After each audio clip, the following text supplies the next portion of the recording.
So Pakistan have finally won a game. Congratulations to all Pakistan fans. It's a very good performance on paper, at least. Pakistan convincing win against the worst team in the tournament. A phenomenal victory. The cynic in me is still not 100% convinced, and we can get on to the reasons why. But you should enjoy the good times while they last. I've got Moin here with me. Look, it's always good to see Pakistan win. I think we needed this victory. I mean, whether you say it's because of us making it to the semis or whether it's just for morale, whether it's for these guys, these players to get their pay packages approved, even because apparently the chairman has left that till the end of the World Cup. So there are lots of positives, right? It's the main thing when you're in a situation like that is you need a response on the field to drown out the noise off the field. And I just think Pakistan, in classic Pakistan-esque circumstances, has done it. We thought the India game was really bad, and then it would rile Pakistan up, to their usual momentum. Then we thought the Australia game was really bad, it would rile Pakistan up. Then we thought the Afghanistan game was really bad, it would rile Pakistan up. And then, yes, South Africa was an improved performance, at least with the ball, but we still didn't get there. And then finally, we needed all the chaos, Shoaib Jat, Badami, everyone to all contribute to this. So I think this is very much a team victory, and I'm not just the 11 on the field; it is everyone. The man of the match is Akash Sharaf, really motivating the players, It's riding, exactly riding them right. up to For perform. not responding to Babar Azam or whatever the hell that was, but yes. I think, look, finally Shaheen Afridi came good with the ball, with the new ball. He's been good in his second, third spells, but finally early wickets with the new ball. Haris Rove got spanked around for 13 in his first over, but did get a wicket. So you Just can when say, we were lamenting on that decision, saying why doesn't Babar learn, he got a wicket. yeah, Look, I think Shaheen Afridi, it was great to see him sort of almost back to, his best. Again, we have to caveat the quality of opposition. But putting that aside, I thought what Shaheen Afridi did very well was he pulled his length back. He didn't search for that magic ball. And look, let's just take a moment to just think of Shaheen Afridi's difficult position. He doesn't have Naseem Shah at the other end, right? And he's he got the knows. lethal Iftikhar at the other end. Yes, the lethal. I mean, the key word is lethal here. I mean, you know, forget Murli Dharan, you've got Iftikhar Ahmed. But no, the thing is, he doesn't have Naseem Shah. He's got spinners in that attack who are the worst in this World Cup, right? But what he's realized is actually your best chance of taking wickets is the hard lengths. What typically would be a stock bowler's line and length actually is your best chance of picking up a wicket. And I thought he was very good throughout. And I think there are two improvements we'll both agree to. One is his around the wicket bowling has tremendously improved, right? We talked about that being a weakness. I think that's clearly improved. And the second, his ability to stay focused when he's under the pump, because batters will attack him because there's Yeah. not much swing on offer. Bowl on the pads, whack, coming back and bowling the next ball with focus rather than a scrambled brain. I think these things he's done quite well. People will say our criticism in the previous videos wasn't warranted. I disagree. I think, he was under par in a lot of those performances, and I think you can still support your beloved heroes while still constructively criticizing them. I think that's a good segue into the other hero who has showed up today after being dropped for the last 5 games, Fakhar Zaman. Yes, you can say, oh, he should have played the previous games, but look, his previous performances just didn't warrant it. His last 11 innings, his highest score was 30. He did a he played really well, seven sixes. All the stats around how Pakistan aren't fast starters, which again, Pakistan didn't go get off to an express start. Um, but still, seven sixes. He played at a better than a run of ball, much better than what the mom has been doing. But also, you have to, look into the fact that it was Bangladesh, so against New Zealand or England, it might be a different story. But look, positives were and credit where it's due.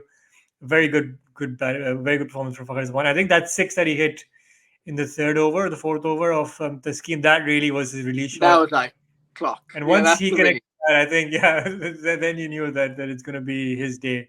And I think a player like that needs that, right? You need that one shot to get you going. And so look, full credit to him. But look, again, this isn't a case of, oh, Fakhar Zaman should have played from the start, because to be honest, if you look at his previous I performances, they mean, just haven't warranted it. even if you don't look at that, if you played him from the start, you wouldn't have found Abdullah Shafiq. And the first game Abdullah Shafiq Yeah. played won you the game, right? That 100 against Sri Lanka. It was a fantastic 100, right? Yeah. So in this case, I think the situation called for it because you needed to improve your net run rate. Imam, not only was he just the issue with Imam is like he's incredibly frustrating because he is talented. He's got the shots. He doesn't have the fire in the belly to play a match-winning innings and stay till the end, and he's getting out the same time every time. So that is a real red flag, right? So and given the need to improve net run rate and have some impetus at the top, it made sense to bring Fakhar in. I actually wanted Fakhar in before the game. I think if you saw the 11 that I hope Pakistan would field today, it was exactly the 11 that they did field, right? Assuming Yeah. Shadab Khan was still injured. So I wanted him there. I think, the point is, even Fakhar Zaman said that the time away from the middle really helped him. And we've seen this time and again. Sometimes a player just needs a break when they're in a Yeah. rut. Yeah, true. No, I do agree. I think there is still I think he needs to probably be a bit more sensible. There needs to be a method to the madness. The delivery that he got out on, he played that slog sweep straight into the hands of Cow Corner. For that ball, he should have seen that mid on was actually up, so he could have walked down the track and chipped it over mid on, and there was no fielder. They could have gotten four. But anyways, that's just how he plays. Uh, and then, to be honest, the rest of the batting can't really say much. Babar Azam, at least he tried to hit out, so I'm not going to criticize him. Personally, I Kudos. wouldn't have. If I were Babar, I wouldn't have even come in. I would have just promoted Iftikhar. I was Yeah, or Rizwan. Just yeah, finish the game off, right? But yeah, look, I think the one criticism I will have on the batting yeah, is dot ball percentage. I look. I'll just give you a chilling stat here. Abdullah Shafiq played 69 deliveries. 43 of those deliveries were dot balls.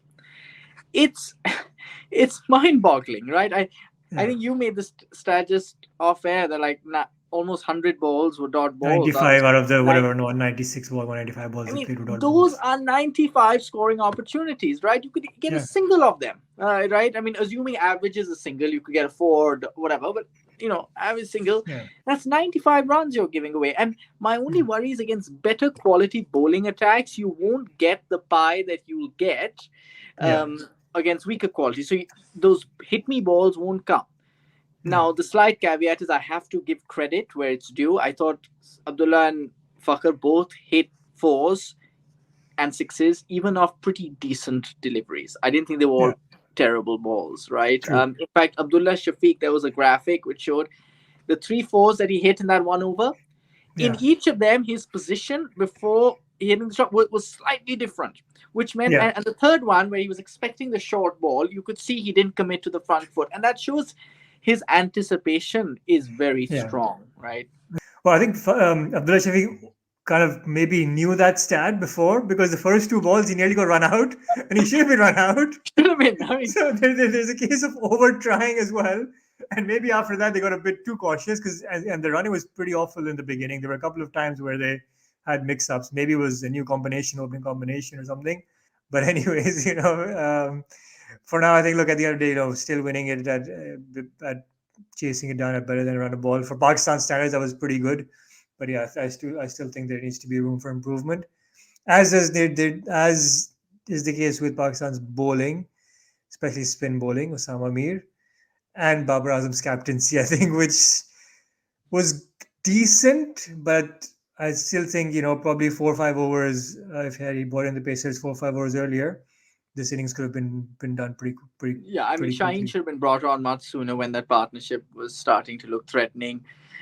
First over back, he got a wicket. And it's not like we're talking in hindsight, right? We were calling this out when it was happening. It was so frustrating to watch. Yeah, And the most mind-boggling was 7 wickets down, and you decide to bowl out your spinners just so that you don't have an issue with leaving them till the end, right? yeah, So you don't have issues. You had Iftikhar and Osama and you're like, and I think the last those last couple of overs went for quite a few runs, right? Yeah, And you're like, yeah, you don't forget about over 50. Think that this is a 42 over game, right? Just yeah, get your fast bowlers on and finish it off. I was just yeah. shocked. I mean, the only plausible reason was, oh, I just want to bowl them out because then I will have my 8 last overs for my pacers. Um, so yeah, look, I mean, in my opinion, I think it's a good win, but it is Bangladesh and Pakistan for all the praises you can give them.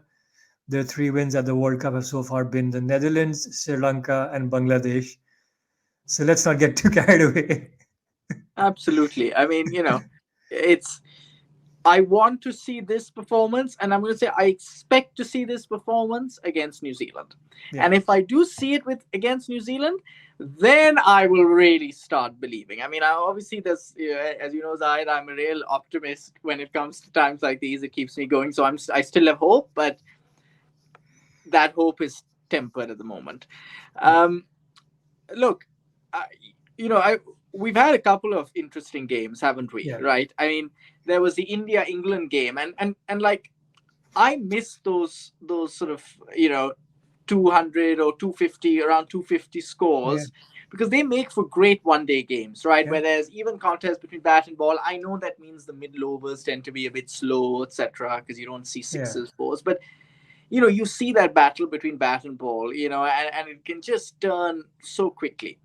So I don't know what your thoughts were, but I seeing this England teams fall from grace is yeah, just upsetting, but it's also a bit frustrating because for me this whole baseball nonsense, right? I mean, don't get me wrong, great to play positive, great to yeah, play with intent, but that is not synonymous with just playing rash shots all the time. Rotating yeah, strike is also positive intent, right? Like, exactly. trusting the situation, playing the situation, and just soaking up pressure and just nudging the ball around is is a gradual way of building momentum back, Yeah, right? It's not always four sixes. And I also think an issue with England is ego. Like, Morgan on commentary, when asked, when they were like 30 for 2 or for 3, whether he would change approach, he'd say, no, no, still stay positive because the wetter, as the ball goes into the outfield, it'll get wetter and the swing will die. And you're like, it's almost baffling, right? I mean, it's clear ego that comes into this, right? Refusing to accept that there is a slight nuance to your ways that you may not have yeah. appreciated. That Ben Stokes dismissal was, I think, the perfect example where Yeah. okay, the experts and whatever they will praise Shami. He was set up, but that shot he played Was when so you're 30 for 3 or 30 for 2 at that time, I mean, what are you doing? If I mean, imagine if imagine any if of the that was a Pakistan, Pakistani. Just imagine. Mohammad Nawaz. Mohammad Nawaz wouldn't ever, just because it's Stokes, he'll get away with it. But with Mohammad Nawaz, he'd never, ever get in the team Yeah, again. I mean, it was awful. yeah. It's awful. And, Um, it's not mutually, like, hitting and playing that aggressive brand cricket, it's not mutually exclusive with being sensible. yeah, but I think to be honest, I mean, you saw the Indian bowling; it was phenomenal, right? And I mean, we've talked about Shaheen Afridi and whatever, but look at someone like Bumrah; he's in a league of his own. The ability to seam and swing the ball from the length that he bowls, I haven't seen anyone do that in a long, long time. I mean, the way the amount that ball seams after pitching, it's remarkable. And he is at times unplayable, and you have to just play him out. We can't even any semi-aggressive shot you try to play, he just gets you out. So Yeah, full praise to him. I think he is Shaheen is very good right now, but I think Bumrah is a cut above yeah, everyone for else. sure. It's actually not just the seam, it's actually the cutters, right? What he does is he almost cuts the ball, and I'll tell you why it's so difficult. Because I played it myself. Uh, but it's because um, the ball is coming to you Yeah, at a certain pace, right? And you think it's a slow ball. You think it's not slower, but it's a cutter, right? So it's sort of 79, 80, whatever. But after it bounces, the pace just accelerates because he's cut it. When on his yeah, release, you can see his wrist movement is so precise yeah, that, and the Rizwan dismissal is a good example of it. If you were to yeah, watch it, the ball is coming, and then it just zooms in. You know what I mean? yeah, And it's just the change in pace between the ball that's coming and then after pitching yeah. is what does for batters. And also his batting. I mean, India, they put up a good 30, 40 runs with their low order, batted out the 50 overs. Again, something that Pakistan can learn from, and didn't get all out. And eventually, that okay, they won by 100 runs, but if England were chasing 180 versus 230, it makes a big difference, I think. And I think that those 30, 40 runs at the end made a big difference for India. You know, and their tail got a lot of flack, right? Poor Shardul Yeah, Thakur. You know, I mean, poor Shami, who actually missed out for all those games, yeah, and we all thought Shardul Thakur should play because that it's a tale of three number 11s. But they've shown you it's not a tale of three number 11s, right? So I think now, even if Pandya comes back, you play Shami, you have to, right? Siraj, yeah. I think, still keeps his place, right? And I think Bumrah gets promoted to number 8. I mean, you Yeah. know, that's what it is. But yeah, Yeah. I mean, it's just and just watching India play, you know, I almost started supporting India halfway through, you know, and I'm like, this is mind staggeringly good. Every question that's been asked of India, top order failed against Australia. They still chase it down easily. Virat Kohli fails. What's going to happen? They still win. They get a low total batting first. What's going to happen? They defend it and they still win. Yes, look, people say, oh, it's home conditions and all that, and fair enough. But to Yeah, be so dominant in your home conditions is also a great strength. Like I, exactly. Yeah. I'm gonna say it. It's the Australia team of the Australia. early 2000s. I mean, Yeah. I mean, look, England never England. got close. England. For all their attacking cricket, they won the last World Cup. We all know how they won it. But also to get to the semi-final, they were one defeat away from being knocked out, right? So it's phenomenal in all 3 hours. So look, well done to India, and it's good you mentioned at the beginning of your kind of um, comments about the India game, the Netherlands Bangladesh game as well. That was a 229, 230 game. So we had back-to-back games where you had these low-scoring totals being defended. Good to see. Mhm. And also good to see another comfortable professional chase from Afghanistan against Sri Lanka. I mean, it is, you know, Jonathan Trott full marks, right? You know, apparently he has these targets he sets for them because Afghanistan's biggest issue was they had Yeah, excellent bowlers and batters who may have potential, but they were playing it as if they were playing an elongated T20 game, right? There was no yeah, brains there. So Jonathan yeah, Trott actually, you know, kept it simple. I think Pakistan can learn from that. You know, 10 over absolutely. targets, 5 over targets, you know, just breaking it down, right? And Yeah, it's just so professional. Honestly, if Pakistan were had been knocked out, I'd be going all, you know, for Afghanistan making the top 4, right? I mean, yeah, I think they've got a mountain to climb because of Australia. I mean, it's Australia yeah. at a business end of a tournament off the back of True. a series of wins. I mean, I Yeah, think but I this think may be. for them, I think 3 wins is more than enough. And maybe they're playing the Netherlands and they should beat them on paper. So 4 wins for Afghanistan, I think that'll be a massive achievement. Um, and just lastly, obviously from a Pakistani point of view, there's a massive game again tomorrow or today when Yes. this video goes out. South Africa versus New Zealand. Although we usually do these predictions for Pakistan games, but given the importance of this game from a Pakistan point of view, let's I mean, quickly go into I'm more it. nervous about that game than today's game, you know, because anything can happen. Look, New Zealand always turn up, even if on paper they're not as good as South Africa. They nearly chased 380 against Australia, 390 against Australia, right? So New Yeah, Zealand. and they never give up. Like, Yeah, you know, they lost 2 early wickets, big partnership. Then they lost a couple of wickets, and you thought, oh, this is game over. yeah. But they kept coming at you, kept taking it deep, and then they almost got over the finishing line. I'm gonna go with my heart, and I'm also gonna go with who I think is the better team on paper, right? And I think South Africa are the better team. So if they live up to their potential, then I mean, if Markham fails as Miller, Klassen, if Klassen fails as Miller, there's a lot of option. I'm going South Africa. Okay, toss dependent, but I'm going South Africa. Look, for me, it's a head versus heart thing. I'm gonna go with my head again, and again, I always think of it if I had to put X amount of money. I'm not gonna say the amount that I said last time we did this. X amount of money. Who would I pick? I would pick New Zealand. I think they're just a bit more polished. I think than South Africa. So it's a New Zealand to win. Unfortunately for Pakistan, back-to-back games losing. I don't see that happening. I For all the mean, hate I gave them at the if beginning of if the tournament. Pakistan won, to go through, we need New Zealand to lose 4 games in a row at least, if not 5. Yeah. So as outrageous a thought as that is, but I mean, we've seen worse things happen. If someone told you Pakistan will lose 4 in a row, you probably wouldn't have believed them. So let's see. Right, so there we have it. Congratulations to Pakistan. We're all very happy, but there's an equally important game tomorrow, and we'll be supporting green again. It's the color that we really need to side with if we are to progress. The irony from the T20 World Cup, supporting Netherlands against South Just Africa. imagine. But it's not the first time we've needed South Africa to do us a favor. There are many countless times in the past where they've done it. So let's hope they do it one more time. It's when Dean Elgar became the most popular man in Pakistan a few years ago. But anyways, that's where we're at. And here's to hoping that the next time we see Pakistan play against New Zealand, we'll see an even better performance than we saw today. We'll see you then.